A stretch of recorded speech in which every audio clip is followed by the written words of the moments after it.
আজকে এই নতুন খবরটা শুনিনি, যেখানে আদম নবীর তওবা কবুল হয়েছে ওই জায়গাটাই হলো বর্তমানের কাবা ঘর। তখন কিন্তু ঘর ছিল না, জোরে কোন কি ছিল না? তবে আদম নবী 2 রাকাত নামাজ পড়েছে। এখন বনি আদমকে, আদম সন্তানের কাছে আমার প্রশ্ন হলো, আদম নবী যখন 2 রাকাত নামাজ আদায় করলো তখন কোন দিক মুখ করে নামাজ পড়েছে? কথা কয় না?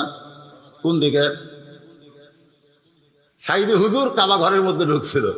এই ওয়াজটা যখন পাবনায় দারুল আমান ট্রাস্টে করলো তখন একজন জিজ্ঞাসা করলো, হুজুর আপনি তো কাবা ঘরের মধ্যে গেলেন, তখন কোন দিক হয়ে নামাজ পড়ছেন?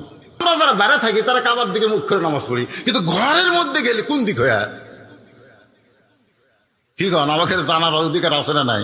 এ কথা কয় না রে বারে। আসলে দিক কোনটা? আসলে পশ্চিম দিক না কাবার দিক?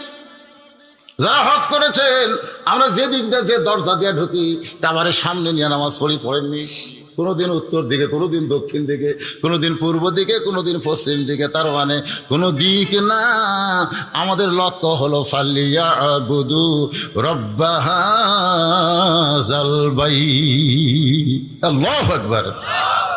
এখন আপনাদের কাছে আমার প্রশ্ন, আদম নবী 2 রাকাত নামাজ পড়লো, তখন কাবা ঘর ছিল না।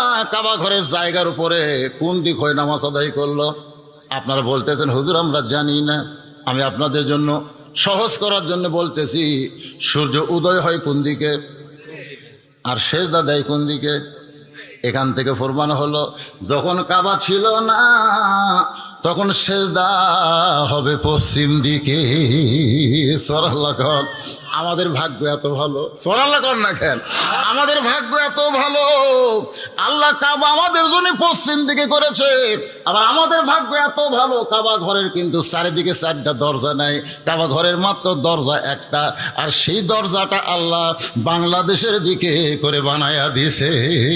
সুবহানাল্লাহ। কাবা ঘরের কি চারিদিকে 4টা দরজা? দরজা কয়টা? আর সেই দরজাটা আমাদের দিকে। সুবহানাল্লাহ কয় না বারে। এই জন্য পৃথিবীর ভিতরে বাংলাদেশের মুসলমানের নামাজ ভালো। আমরা কেউ যদি নামাজ পড়ি, একটা ভাই যদি সামনে থাকে, আমার নামাজ শেষ না হওয়া পর্যন্ত ওই কিন্তু লড়ে না। আমি দেখছি খেলবে না, আমি লড়তেছে না, খেলবি। আর সৌদি আরবে কি হয় জানেন? এই যে ভাইজান গেছে, ঘাটের উপরে পাওতে পার হয়ে যায়। আমি সুদানির এক নামাজ দেখি, সুদানি এরকম নিয়ত করছে, করার পরে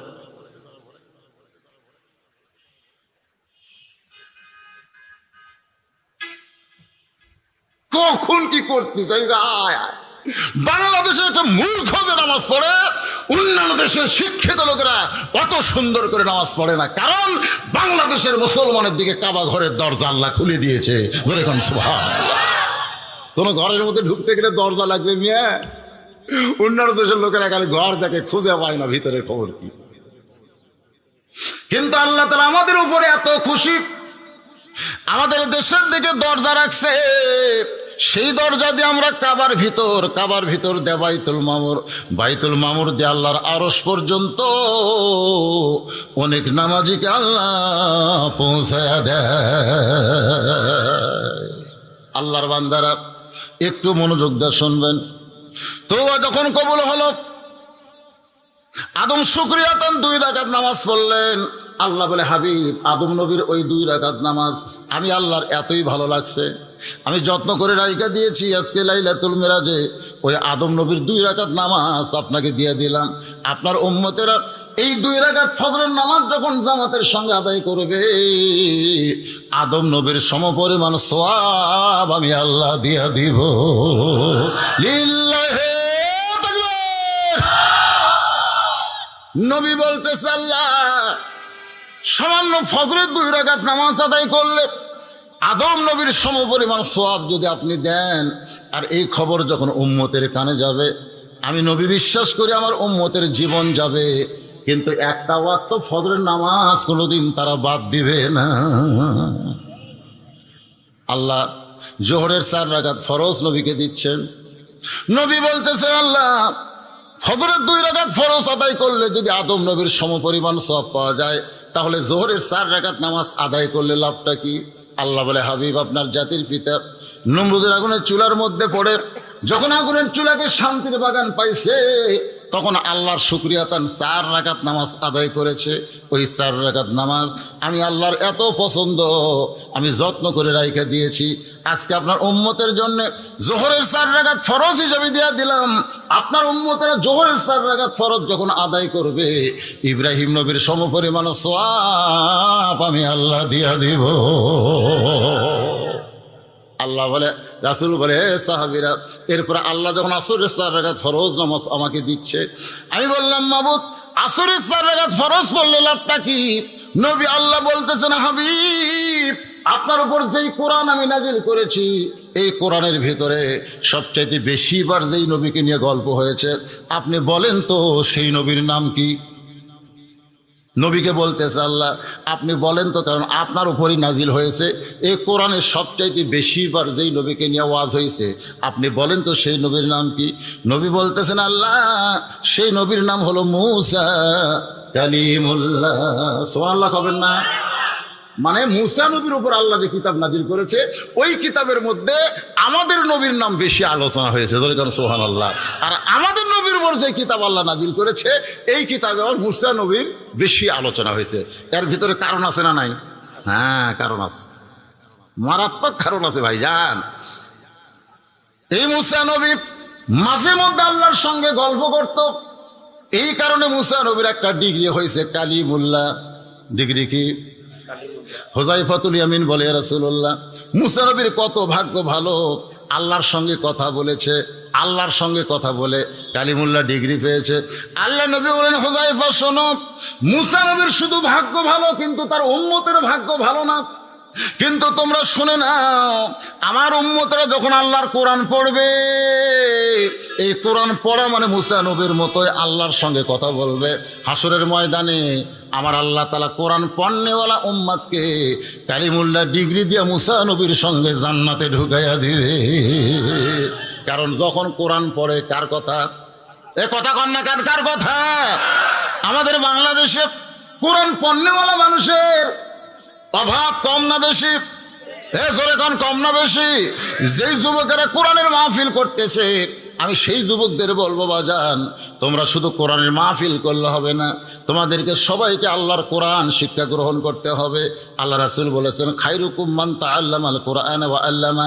ওই ব্যক্তি হলো পৃথিবীর সবচেয়ে সম্মানী, দামি, যে আল্লাহর কোরআন পড়ে এবং অপরকে কোরআনের শিক্ষা দেয়। নবী বলতেছে, আল্লাহ, এই আসরের 4 রাকাত নামাজ কেমনে পাইলাম? পড়লে আমার উম্মতের লাভটা কি? আল্লাহ বলে, হাবিব, মূসা নবী তুর পর্বতে গিয়া দাঁড়ায় আছে। আল্লাহ ডাক দেয়, বলে, মূসা, তোমার খবর কি? খুব খেয়াল করবেন। আল্লাহ বলে, মূসা, তোমার খবর কি? মূসা বলতেছে, আলহামদুলিল্লাহ। আপনাকে যদি বলা হয়, কে ভাই আপনার খবর কি, আপনি কি বলবেন? মূসা বলতেছে, আল্লাহ, আপনার খবর কি? আপনারা কোনোদিন আল্লাহর খবর চাচ্ছেন? আল্লাহর খবর চাচ্ছেন? বর্তমানে আল্লাহ বাংলাদেশে কিভাবে আছে? না, বর্তমানে বাংলাদেশে আল্লাহ কিভাবে আছে? আমি রানীনগরে বলছিলাম, আল্লাহ কিভাবে আছে দেখবেন, দেখবেন, দেখা, একটু দেখা, দেখেন। ও যে হুজুর দেখতেছেন, ওই সামনে যেটা বাড়ি, ওটা আমার বাড়ির সাইডের জমি, ওটা আমার বাড়ির এই সাইডের জমি, ওটা আমার। ওই যে পুকুর দেখতেছেন, ওটা আমার। ওই সাইডে সবগুলো ভাইয়ের, পিছন দিকে আমার বাপ চাচা। তো সবই যদি তোমাকে হয় আল্লাহর, তখন বলতেছে, আল্লাহটা দেখবার গেলে 2 মিনিট হাঁটা লাগবে। কয় মিনিট? চলো দেখি। 2 মিনিট যাওয়ার পরে বলতে, তো হুজুর, এখানে আল্লাহর কিছুই ছিল না, আমার চাচাই 10 শতক আল্লাহ দান করছে। এখানেও আল্লাহর কিছু ছিল না, চাচা আমার 10 শতক আল্লাহ দান করছে, আমরা সকলে চাঁদা দিয়ে, টাকা দিয়ে এই আল্লাহর ঘর মসজিদ তৈরি করে দিয়েছি। হুজুর, ফেরেশতাকে, আল্লাহ, এটা কোন দেশ, যে দেশে তোমার কিছুই নাই, তোমাকে দান করলে তুমি পাও, এ দেশের নাম কি? আল্লাহ বলে, দেশের নাম হলো বাংলাদেশ। ওই দেশে আল্লাহর চাইতে গরিব কেউ নাই। বর্তমানে আল্লাহ বাংলাদেশে সবচাইতে গরিব অবস্থায় আছে। জোরে কোন কথা, ঠিক কিনা? আজকে আকডম পাকডম ঘোরাডম সাজার শিক্ষার জন্যে কোনো টেনশন করা লাগে না। আর আল্লাহর কোরআন যেখানে শিক্ষা দেয়, টেনশন আছে না নাই? কথা কয় না, টেনশন আছে না নাই? তার মানে কি? একজন এসপি তো বলেই দিল, একটা এসপি, কুষ্টিয়ার একটা এসপি বলেই ফেললো, মাদের সাথে কারা পড়ে? গভর্নমেন্ট, মূর্খ, গরিব, সাদা তুলে খায়, ভিক্ষা করে খায়। রাস্তার টেবিল বসা ওরকম আমরা ভিক্ষা দিই। কি বুঝলো যে আল্লাহর কোরআন যারা শিখতেছে এরা গরিব, এরা গরিব, তাহলে বাংলাদেশে আল্লাহ কোন অবস্থা আছে বুঝতে পারতেছেন না?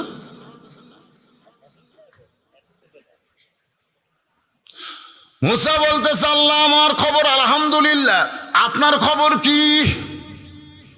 আপনি কেমন আছেন আল্লাহ আমার একটু বলেন আল্লাহ, আপনার তো খোঁজ খবর নেওয়ার কেউ নাই।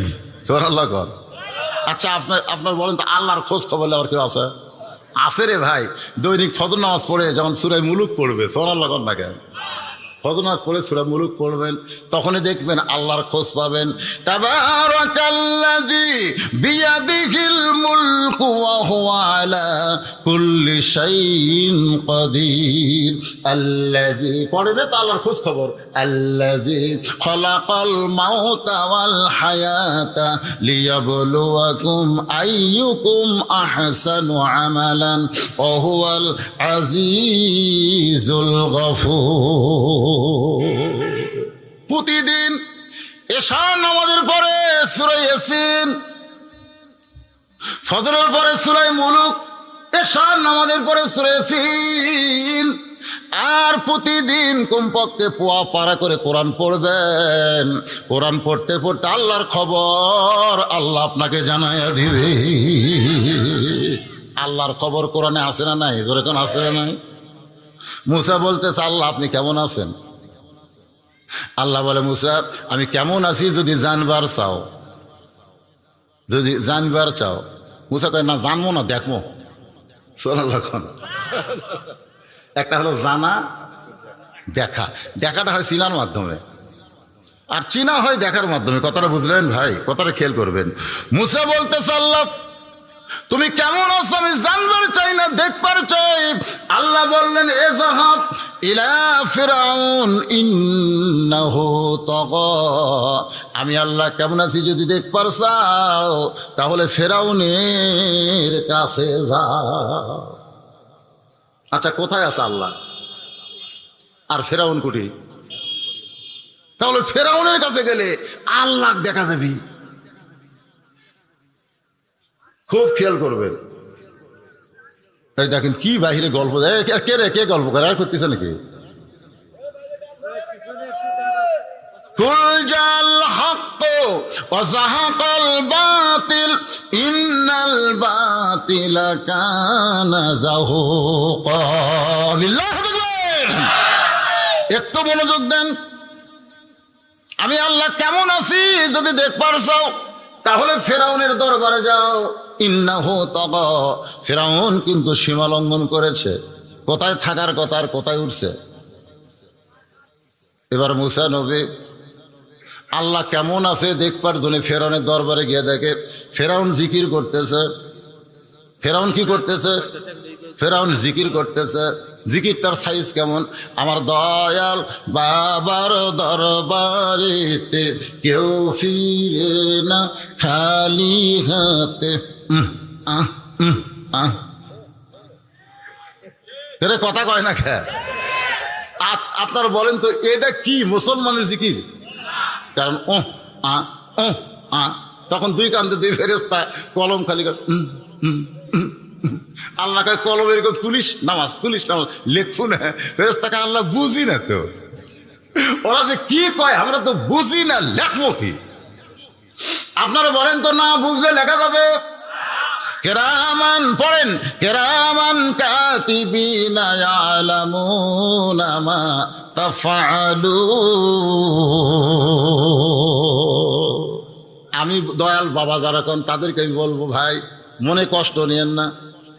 আমি ফরিদপুর ওয়াজ করতে গেছি, এই দয়াল বাবার কথা যেই কইছি সব অতি সাহেব খেপে উঠছে। আমি গেলে এত খেপলেন কেন? যদি আপনি জিকিরের সুর ঠিক থন, তাল ঠিক থন, সব ঠিক আছে, সুরও ঠিক, তালও ঠিক, জিকিরটা হবে এরকম আমার দয়ার আল্লাহর দরবারেতে কেউ ফিরে না খালি হাতে। আল্লাহ আল্লাহ আল্লাহ, ঠিক নাই? দেখেন সুরও ঠিক আছে, তালও ঠিক আছে। খাওয়া খা যেটি বাবা সেটি আমরা আল্লাহ দেব। আর যেটা হু হা সেটা দিব আল্লাহ আল্লাহ, অসুবিধা আছে? তাহলে সুন্দর করে বলেন, আমার দয়ার বাবা আল্লাহর দরবারেতে কেউ ফিরে না খালি হাতে, আল্লাহ আল্লাহ আল্লাহ, লা ইলাহা লা ইলাহা ইল্লাল্লাহু মুহাম্মাদুর রাসূলুল্লাহ সাল্লাল্লাহু আলাইহি সাল্লাম। ফিরআউন সিংহাসনে বসে উঠছে, আর আমাকে নামাই কে? ক্ষমতা পাইছি, এই ক্ষমতা থেকে আমাকে নামাই কে? এরকম চিন্তা চেতনা থেকে জিকির করতেছে, আনা রব্বুকুমুল আলা, আমি হলাম সবচাইতে বড় আল্লাহ। আপনার নাউযুবিল্লাহ কর না কেন? এটা কি আমার কথা না আল্লাহর কথা? কোরআন থেকে বলতেছি। ফিরআউন বলতেছে আনা রব্বুকুমুল আলা, আমি হলাম সবচাইতে বড় আল্লাহ। মুসা নবীর হাত খালি চুলকায়। মুসা নবীর হাত কি করে? চুলকানা। বোঝেন? বোঝেন? যে চর দিয়ে আজরাইলের চোখ উল্টে দিছে, কি মনে করছেন? আজরাইলের চোখের মনে উল্টে দিছে রে, একটু বেয়াদবি করার কারণে। একটু বেয়াদবি, বেয়াদবিটা কি? খালি সালাম দেয়নি। ওগো আল্লাহ নবী মুসা, আমি আপনার জান কবজ করার চাই। তো মুসা নবী বলতে চাই, তা আজরাইল তো চমকে গেছে যে জান কবজ করবে চাইলে কেউ তখন ডাকবে না, সবাই বলবে এবারের মতন ফিরে যাও রে আজরাইল, মিনতি করিয়া কই তোমারে। কিন্তু মুসা নবী ডাকতেছে, আজরাইল যখন আসতেছে, এমন সময় মুসা নবী মোবাইল করছে কার কাছে? লাইন আছে না নাই? আমরা যদি আল্লাহর সঙ্গে কথা বলতে চাই তাহলে 2-4-4-3-4 কোড নম্বর দিয়ে কথা বলা যাবে। এই কোড নম্বর হলো 17 রাকাত নামাজ। এখন সুবহানাল্লাহ। আল্লাহ আল্লাহ কা কি মুসা? আজরাইল দেখে ভয় লাগছে, আমাকে ডাকিস কেন? মুসা বলতেছে, আল্লাহ তুমি আমাকে বলছো কালিমুল্লাহ, আমার ডিগ্রি আছে, আল্লাহর সঙ্গে কথা বলি, আর তোমার আজরাইল আমাকে সালাম দিল না। জান কবজ করুক কিন্তু সালামটা দিবে না, এত বড় বেয়াদব। তা আল্লাহকে আজরাইল কি করবে? মুসা কি করবে? তো মুসা বলতেছে, আল্লাহ বেয়াদবি শিক্ষা দেওয়া লাগবে, ওকে একটা চর দিব। আল্লাহ বলে, মুসা একবার আজরাইলের দিকে তাকায় দেখো, তোমার হাতের দিকে তাকাও, এত বড় আজরাইলকে তোমার ছোট্ট হাত দিয়ে কি করবা? মুসা বলতেছে, আল্লাহ তুমি কি জানো আমার হাত একলা না, আমার হাতের মধ্যে থাকবে বিসমিল্লাহ। আমি যদি বিসমিল্লাহ করে হাত মারি তাহলে কে মারতেছে? এ কথাক্ষণ কে মারতেছে? আমি এত বোকা না, আমি আজরাইলকে বিসমিল্লাহ দিয়ে সাইজ করব। আল্লাহ কয়, মুসা রে তোমারে অসম্মান করাতে আমি আল্লাহরও অসম্মানে লেগেছে। এক চর দিয়া আপনার জান যখন কবজ করবে আসবে তখন দেখতে পাবেন এই চোখটাই উল্টে আছে। কে মারছে? কথা কন না কেন? কে মারছে? যেই মুসা আজরাইলকে চর দেয় চোখের মনে উল্টাবার পরে, সেই মুসার সামনে আল্লাহ বড় আল্লাহর দাবি করতেছে। এখন বলেন মুসার অবস্থাটা কি? খালি হাত চুলকাই। আল্লাহ কয়, মুসা কি করবে? বলে এক চড়ে পায়খানা করাবো। আল্লাহ বলেন, উদউ ইলা সাবিলি রাব্বিকা বিল হিকমা। মুসা রে তোমাকে জিহাদ করার জন্য পাঠাই নাই, তুমি কলেমার দাওয়াত দাও, তুমি তাকে তওবা করাও, এই হিকমতের সঙ্গে দাওয়াতের জন্য তোমারে পাঠাইছি। মারামারি করা যাবে না, এটা জিহাদ না, এটা হলো দাওয়াত। এবার মুসা নবী দাওয়াতের কন্ট্রোল একটু সিস্টেমটা চেঞ্জ করে হিকমতের সঙ্গে বলতেছে, ও ফেরাউন তুমি যে আল্লাহর দাবি করতেছো, শুধু আল্লাহর দাবি করতেছো না, সবচাইতে বড় আল্লাহর দাবি করতেছো, তুমি কি খাও? কারণ আমি যে আল্লাহর কাছ থেকে আসলাম, সুবহানাল্লাহ কোন, আমি যে আল্লাহর কাছ থেকে আসলাম, সেই আল্লাহ হলো ওয়া মিন দাব্বাতিন ফিল আরদি ইল্লা আলাল্লাহি রিজকুহা। পৃথিবীতে এমন কোনো বিচরণশীল প্রাণী নাই যার রিজেকের দায়িত্ব আমার আল্লাহ নেয়নি। ধরে কোন সুবহানাল্লাহ। আবার দেখতেছি আল্লাহ এখানে এসে দেখি তুমি আল্লাহর দাবি করতেছো, তুমি যে আল্লাহর দাবি করো তুমি কি খাও? সাইড থেকে ফেরাউনের প্রধানমন্ত্রী বলতেছে, আমার আল্লাহ খায়। ফেরাউন বলার আগেই ফেরাউনের প্রধানমন্ত্রী হামান, ধরে কোন কি, হামান বলতেছে আমার আল্লাহ খায়। সঙ্গে সঙ্গে মুসা রাগ করে বলে, এ হামান, তুরই কারণে তো ফেরাউন নষ্ট হয়ে গেল। ফেরাউন কিন্তু এত খারাপ ছিল না, গভীর রাত্রে কোমরে গামছা বান্ধা আল্লাহর কাছে কাঁদতো, জোরে কোন কথা ঠিক কিনা? কিন্তু ওই হামানটাই নষ্ট করছে। কারণ হামান জানে ফেরাউনকে যদি আমি নষ্ট না করি তাহলে আমার মন্ত্রিত্ব টিকবে না। ওর মন্ত্রিত্ব টিকানোর জন্যে ভালো মানুষটাকে নষ্ট করেছে। মুসা বলতে, হামান রে, তোমার আল্লাহ যদি খায় তাহলে তোমার আল্লাহর বিপদ আছে। কারণ যারা খায়, খাওয়ার মধ্যে কম বেশি হলে বিপদ আসে না নাই? ধরে কোন আসে না নাই? খাওয়ার মধ্যে কম বেশি, আপনি হালাল খাবেন কোনো সমস্যা নাই, কিন্তু হারাম যখনই খাবেন, আপনি যদি সুদ খান, সুদের একটা টাকা খাইলে নিজের মায়ের সঙ্গে 42 বার জিনা করার গুনাহ হয়। জোরে কার নাউযুবিল্লাহ। খাবার বললি খাওয়া যাবে না, হালালান তাইয়িবান রিজকান। খুব খেয়াল করবেন, আপনি যখন খাবার যাবেন আপনার ক্ষুধাকে 3 ভাগ করা লাগবে। আমি যখন আপনাকে এখানে খাইলাম, 1 গামলা গোস্ত নিয়ে আইছি, কতটি? 1 গামলা। খালি তাই হুজুর কতটুকু বললেন? আমার মন কিন্তু বলতেছিল 500 টাকা কেজি। বাড়িতে কিনা খাইলে অনেক টাকা লাগে, এখন ফ্রি পাইছি, ইচ্ছা মতো খাই, ইচ্ছা মতো ভাত না খালি গোস্ত খাই। আমার মন বলতেছে খাই খাই খাই, কিন্তু আমার ইমান বলতেছে খা, 3 ভাগ করে খা, খা 3 ভাগ করে খা। 1 ভাগ খা, 1 ভাগ পানি পান কর, আর আল্লাহর জন্য ফাঁকা রাখ, তাহলে তোর চেহারা কোনোদিন দেওয়ানবাগির মতন হবে না। খা, খাওয়ার মতন খা, দেওয়ানবাগির মতন টেপা মাছ হোস না। জোরে কোন কথা ঠিক কি না? বুক আছে টিপা, এটা মানুষ করে। মরদ মানুষের একটা সাইজ নেই, মেয়ে মানুষের 10 মাস পেট বড় হয়, তাই দেখতে কেমন লাগে। মেয়ে মানুষেরা শরমে বাড়ায় না। কি হয়েছে রে? মেয়ে পেটে বাচ্চা হয়েছে, শরম। পেট বড় হচ্ছে, মেয়েকের শরম হচ্ছে। আর কতগুলো মরদের পেট, কিন্তু মরদ মানুষের পেটটা বড় রে। নাভির নিচে খবরদার কাপড় পরবেন না। এই নাভির নিচে কাপড় পরলেও পেট বড় হয়। পুরুষ মানুষের নাভির উপর থেকে টাকনুর উপর পর্যন্ত কাপড় পরা ফরজ। নাভির উপর থেকে টাকনুর, কথা কন না কেন? কথা কবেন না, মোনাজাত করে দেব। এটিকে আদায় আছে, এটিকে 12টা বন্ধু আমি চুক্তি দিয়েছি, তো তার কথা না করলে ধন্য তো। নাভির উপর থেকে টাকনুর উপর পর্যন্ত পুরুষের পোশাক পরা লাগবে। নাভি বরাবর যদি আপনি পোশাক পরেন, আপনার ভুঁড়ি সহজে বড় হবে। আর খাওয়ার সময় ক্ষুধাকে 3 ভাগ করবেন।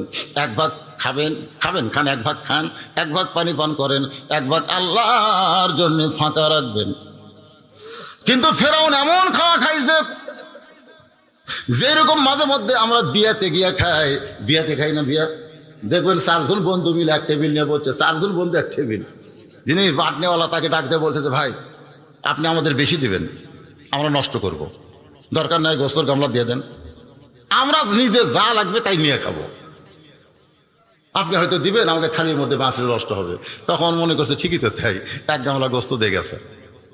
ওরা 4 জন খালি সমানে গোস্ত খাচ্ছে, ভাত খাচ্ছে না। মেয়ের বাপ খালি সাইড থেকে দেখতেছে আর খালি মোটে মোটে কামড় মারতেছে, শালা কুত্তা খাই রে, কুত্তা খাই রে। তখন একজন দৌড়ে এসে মুখে হাত দিয়ে বলতেছে, কোস না, বরের সাথে আছে, বরের সাথে আছে, বরের মুখের দিকে তাকায় ওদের মাফ করে দে। আজকে কাফেররা যে হয়ে খাচ্ছে, ফেরেশতারা আল্লাহ যারা তোমার নাফরমানি করে তাদেরকে আমরা ধ্বংস করে দেই। আল্লাহ বলতেছে মুসলমানের দিকে মুখের দিকে তাকায়া আমি আল্লাহ ওদেরকে মাফ করে দিলাম। জোরে কোন সুবহানাল্লাহ। বরের দিকে তাকা, বরের সঙ্গে যাত্রী হয়েছে এই জন্য খাচ্ছে, কোনো চিন্তা করিস না, কি করবি খাক। একসময় দেখা গেল এমন খাওয়া খাইছে, খাবার পরে 250 গ্রাম কিন্তু ঢুকাইছে 500 গ্রাম। এরকম হয় না, ফ্রি খাওয়া যায়। 500 গ্রাম ঢুকাবে, এখন ভিতরের কল কবজাগুলো হজম করতে পারে না। 2-1 ঘন্টা হজম না হলে এখন ধুমা ঢেকুস শুরু হয়েছে। ধুমা ঢেকুস বোঝেন, মুখ দিয়ে দুর্গন্ধ বের হয়। এখন কি খাচ্ছে? টাইগার খাচ্ছে, স্পিরিট খাচ্ছে। জাইমেট খাচ্ছে, এগুলো খাওয়ার পরে এত পাতলা ডেসেন্টি শুরু হয়ে গেছে। একই ব্যক্তির একদিনে যদি 5 বার পাতলা পায়খানা হয়, আপনারা বলেন তো এই খারাপ ব্যক্তির লাঠি ধরার দরকার হয় কি হয় না? ফেরাউন মনে করেন এরকম পায়খানায় গিয়ে একবারে 5 বার পাতলা পায়খানা, ফেরাউন পায়খানা থেকে বের হবে কিন্তু কাত হয়ে পড়ে গেছে। আল্লাহ কাত হয়ে পড়ে গেছে। কিছুক্ষণ আগে যে বলেছে আনা রব্বুকুমুল আ'লা, সে আল্লাহ 5 বার পাতলা পায়খানা হয়ে কাত হয়ে পায়খানায় পড়ে আছে। ফেরাউন চিল্লায় বলতেছে আমাকে টানিয়ে বার করো। এবার ফেরাউনের সাঙ্গপাঙ্গ দরজা খুলে দেখে আল্লাহ কাত। জোরে কন কে কাত? আমি এক হিন্দুকে বলছিলাম ভাই, যাকে তোমরা প্রণাম করলা, যাকে সেজদা করলা, যাকে ভোগ দিলা, আবার দশমীর দিনে তাকে লাত্তায়া পানিতে কেন ডুবাইলা? যাকে তোমরা সালাম দিলে, চুমা খেলা, কি করলে, নমস্কার করলে, সেজদা করলে, আবার দশমীর দিনে পানির মধ্যে তাকে লাত্তা ভাঙলা, ব্যাপার কি? আমাকে ধর্ম এইরকমই হুজুর, আমরা এইরকমই, যা চুমা খাই তাকে লাগতে। সেদিন দেখলাম ফেসবুকে দিচ্ছে বঙ্গবন্ধু শেখ মুজিবুর রহমানের ভাস্কর্যের উপরে মাথার উপর চড়ে হাত করতেছে। কার উপর চড়ছে? বঙ্গবন্ধুর মাথার উপর যে ভাস্কর্য বানাচ্ছে ওই মাথার উপর চড়ে আছে ফেসবুকে, ওই হাত আবার সাইজ করতেছে। হাত কি সম্মান, মাথার উপর চড়িছে কি? এটা সম্মান কয়? এটা সম্মান?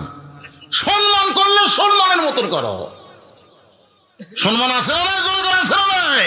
প্রত্যেকটা মাহফিলে যার কণ্ঠে অগ্নিঝরা বক্তব্যে আমরা স্বাধীন বাংলাদেশ পেয়েছি, তার জন্য আমাদের দোয়া করার দরকার আছে না নাই? জোরে কোন আছে না নাই? আমরা দোয়া করি আল্লাহ তার কবর জান্নাত বানাক। খুশি হয়ে যাচ্ছে আমাদের ওপর। খালি বঙ্গবন্ধু কবর থেকে বলতে হুজুর কয়টা আছে বলেই এই শালারা একটাও দোয়া করে না। তো দোয়া পারেই না, করবি কোত্থেকে? যখন দোয়ার অনুষ্ঠান হয় আমাদেরকে হায়ার করে, আসেন হুজুর দোয়া করে দেন। আমি আমার এলাকার 10-15 জায়গার দোয়া করে একই দিনে, ওই যে 15 আগস্ট 10-15 জায়গার দোয়া করবে যাই, সব বসে আছে আমার জন্য। তাহলে 5 মিনিট করে দোয়া করি। ওরা পারে না, দোয়া করবার পারে না। ওরা বাংলা পারে কিন্তু আরবি পারে না। কথাটা বুঝলেন না ভাইজান? আল্লাহর বান্দার একটু মনোযোগ দেবেন। এখন দরজা খুলে দেখে আল্লাহ কাত হয়ে আছে। জোরে কান কে কাত? ফেরাউন কাত হয়ে আছে। সাঙ্গভঙ্গ বলতেছে বার হবার পারেন না, ক্ষমতার অধিকার কেন দেখান? আপনি একলা বার হওয়ার পারেন না, ক্ষমতার অধিকার কেন দেখান? বাজানগো যেই এই কথা মুসা নবী হিকমতের সাথে কইছে, সঙ্গে সঙ্গে ফেরাউন বলে ধর। যেই কইছে ধর, মুসা বলতেছে আল্লাহ এখন তো ফেরাউন আমাকে ধরবার চায়। আল্লাহ বলতেছে দৌড়ান লাগবে মুসা। ফেরাউন তোমাকে ধরবার চাইলেও ধরা দিও না, একটু দৌড়াও। পাঙ্গ নিয়ে দৌড়াই। এমন একটা জায়গায় মুসা নবী ব্রেক হয়ে গেছে। চারিদিকে খুব খেয়াল করবেন, 3 দিকে ফেরাউনের সৈন্য সামন্ত ফেরাউন, আর একদিকে হলো সাগর। 3 দিকে ফেরাউন লাঠির সোটা নিয়ে দাঁড়ায় গেছে, একদিকে হলো সাগর। ফেরাউন চিল্লায় বলে মুসা রে, 3 দিকে আমরা লাঠির সোটা নিয়ে দাঁড়াইছি, এখন পলাবি কোন দিক দিয়ে? সামনে সাগর, পলাবি কোন দিক দিয়ে? মুসা নবী কোনো দিকে না তাকায়া আল্লাহর দিকে তাকাইছে। হাসবি আল্লাহু পড়েন, হাসবি আল্লাহু নিমাল ওয়াকিল ওয়া নিমাল মাওলা ওয়া নিমান নাসির। সুবহানাল্লাহ কন্যা। আল্লাহ তাআলা ওই সাগরকে রাস্তা বানায় দিয়েছে। ওই সাগর রাস্তা পাওয়ার পরে মুসা নবী তার সঙ্গীদের বলতেছেন, রে সঙ্গীরা, যে আল্লাহ সাগরকে রাস্তা বানাই দিল, সেই সাগরের ভিতরে আমরা আল্লাহর শুকরিয়া তান, আল্লাহকে সেজদা করতে চাই। এক নিয়তে সাগরের তলদেশে মুসা নবী 4 রাকাত নামাজ আদায় করে আল্লাহ ডাক দেব না হাবিব। ওই মুসা নবীর 4 রাকাত নামাজ আমার কাছে এতই ভালো লাগছে, আমি সেদিন থেকে যত্ন করে রেখে দিয়েছি। আজকে লাইলাতুল মেরাজে এই মুসা নবীর 4 রাকাত নামাজ আমি আপনাকে দিয়ে দিলাম। আপনার উম্মতেরা এই 4 রাকাত নামাজ যখন আদায় করবে আসর হিসাবে, মুসা নবীর সমপরিমাণ সওয়াব আমি আল্লাহ দিয়ে দিব। লিল্লাহি তাকবীর। এবার আল্লাহ মাগরিবের 3 রাকাত, খুব খেয়াল করবেন, মাগরিবের 3 রাকাত। এতক্ষণ কিন্তু আমরা খালি জোরের ওয়াজ শুনলাম। ফজর 2 রাকাত হলেও কিন্তু জোর বোঝেন না? জোহর কি 4 রাকাত কি জোর বেজোর, আপনারা বোঝেন না? তাহলে আসর 4 রাকাত আর মাগরিব যেই মাত্র আল্লাহ বলেছেন হাবিব এই মাগরিবের 3 রাকাত, সঙ্গে সঙ্গে নবী বলতেছেন আল্লাহ ফজর জোর, জোহর জোর, আসর জোর, মাগরিব কেন বেজোর? আল্লাহ বলে হাবিব রে এই 3 রাকাত নামাজ। রাসূল বলতেছেন এই 3 রাকাত নামাজ আদায় করলে আমার উম্মতের লাভটা কি? আল্লাহ বলেন হাবিব আপনার প্রতি যেই কিতাব নাজিল করেছি এই কিতাবের ভিতরে একজন নবীর নাম আছে, সেই গায়ে কি গল্প হচ্ছে? আমার কথা কি বুঝতেছেন না? বুঝলেন? শোন, বিরক্ত লাগতেছে? ইয়াকুব নবী বাস করিতেন কেনানে, সবার চাইতে ভালোবাসতেন ইউসুফকে। এ মাগরিবের 3 রাকাত একটা গজল কোন পারবেন না? না পারলে হো করবেন। আমার দাদা ছোটবেলায় দেখছি এরকম পাট দিয়ে দড়ি পাকাতো, তো পাটা দড়ি পাকাতো আর গুনগুন করে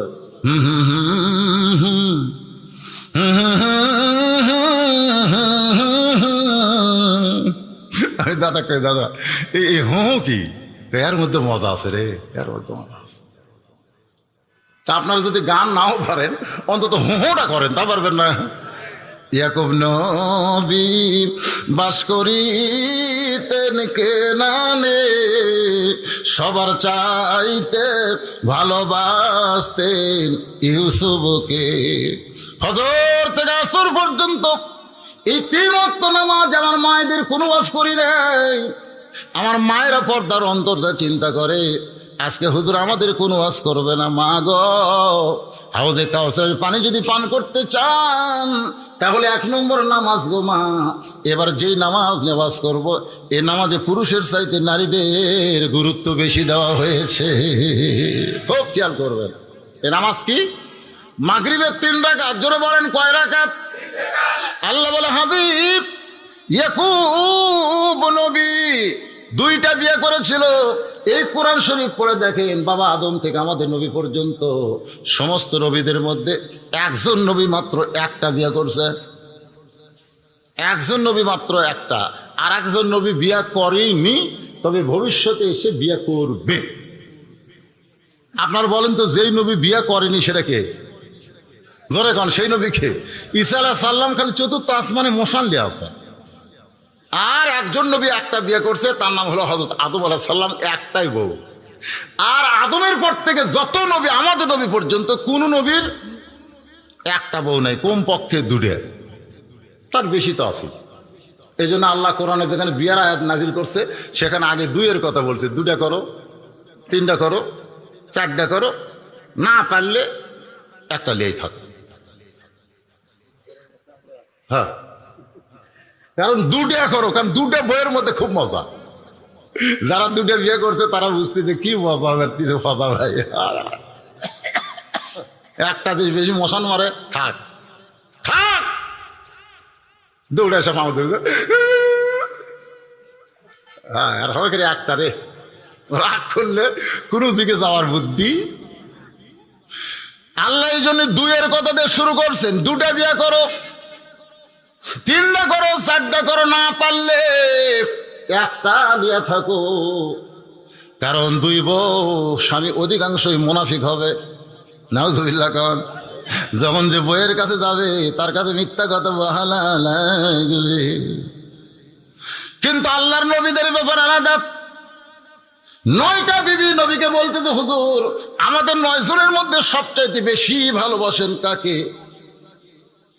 এমন একটা প্রশ্ন করছে, নবী চিন্তায় পড়ে গেল এই 9 জনের মধ্যে কাকে বেশি ভালোবাসি যদি বলি গন্ডগোল শুরু হবে। রাসূল বলেন আজকে বলবো না, আগামীকাল বলবো। সমস্ত বিবি যখন চলে যায়, গভীর রাত্রে নবী 1 টোপলা খেজুর নিয়ে আয়েশার ঘরের দরজা খুলে দিলেই 2টা খেজুর হাতে দিয়ে বলে আয়েশা তোমার 2টা খেজুর দিলাম, তুমি জান কাউরে কয়ো না।